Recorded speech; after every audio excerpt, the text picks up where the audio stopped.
Please subscribe to the Natural Health official YouTube channel and hit on bell icon for daily updates. Thank you.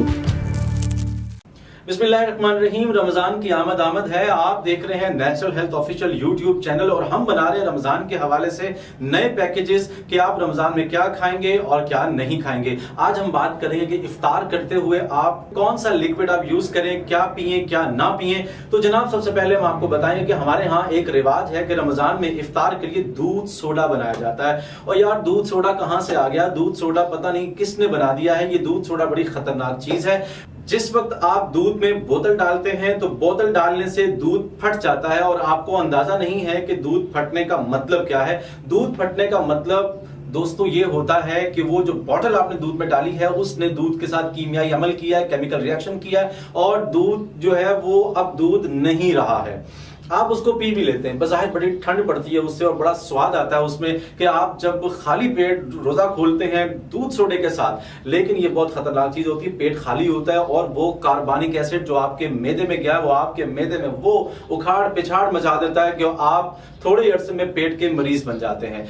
आपसे मैं ये request करता हूं कि कभी भी दूध सोडा इस्तेमाल ना करें। ये पता नहीं किसने इजाद किया है।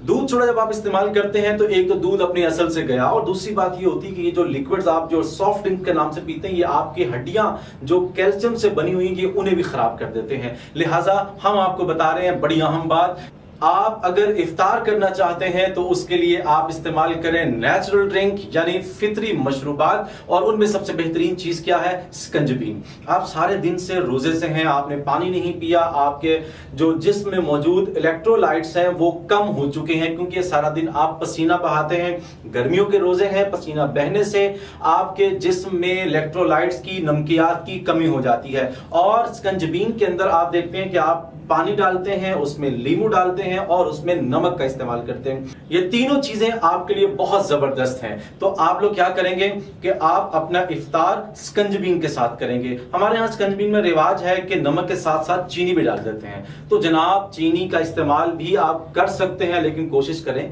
कि ना करें, इसलिए कि जो चीनी है ये कोई बहुत जबरदस्त चीज नहीं है। पता नहीं ये भी किसकी इजाद है कि स्कंजबीन के अंदर चीनी डाल देते हैं। तो दो बातें हमने आपसे कही आज। नंबर एक ये कि आप इफ्तार में कोक, स्प्राइट या दूध सोडा वगैरह बिल्कुल इस्तेमाल ना करें। और अगर आपने इस्तेमाल करना है लिक्विड तो और जरूरी है करना, उसके लिए आप स्कंजबीन इस्तेमाल करें। स्कंजबीन में 3 चीजें इस्तेमाल करें। नंबर 1 उसमें पानी, नंबर 2 लीमू और नंबर 3 नमक। इसके साथ जो मशरूब बनेगा वो आपकी सेहत बरकरार रखेगा, मैदे को तंदुरुस्त रखेगा और आपको बहुत ज्यादा भारीपन महसूस नहीं होगा। उम्मीद करते हैं आपको हमारी ये वीडियो पसंद आई होगी। अगर आपको वीडियो पसंद आई है तो वीडियो को लाइक कर दीजिए, चैनल को सब्सक्राइब कर दीजिए और इस वीडियो के हवाले से कमेंट बॉक्स में जरूर कीजिएगा। और भूलिएगा नहीं, रमजान से पहले ये वीडियो आपके हर दोस्त को मिलनी चाहिए। शेयर कीजिएगा इसको। मिलते हैं इंशाल्लाह अगली किसी वीडियो में। अल्लाह हाफिज।